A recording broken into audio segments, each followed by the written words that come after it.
I think that a few extra notes are important. If you are an expat or an international professional, you might really want to bear in mind that when others are talking about their feelings and their emotions with you, they might not only lack the proper vocabulary to describe it in their tongue, but they might not be able to accurately translate it into a different one.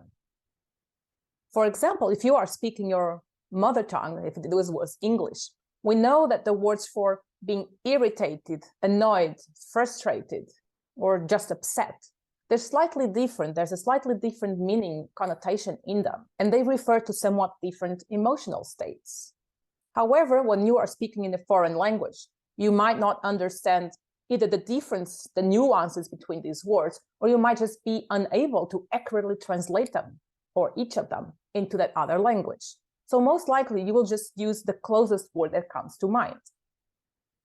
In addition, our norms, the rules we accept as a society, especially the cultural ones, but sometimes even just the legal ones as well, and others, also influence how we experience a specific situation.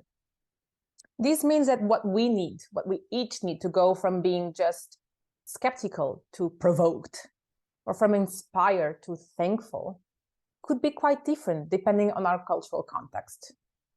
My advice is that in cross-cultural contexts, it's quite important not to take the words literally.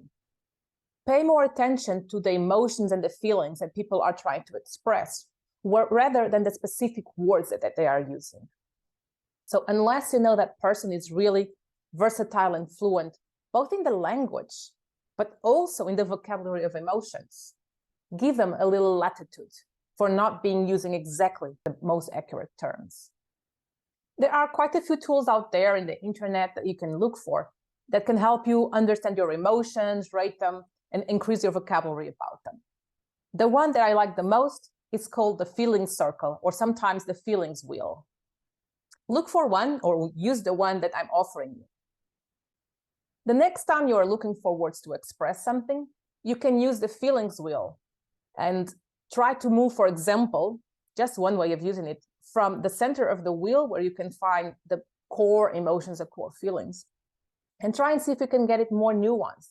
You can get more specific, find a word that best describes exactly what you are feeling, what you are experiencing, as you move outwards from the circle. It's just one way of doing it. Give it a try. You can even bring it into a conversation. Bring a copy of it the next time you want to talk with a partner, a friend, a colleague, or even your children.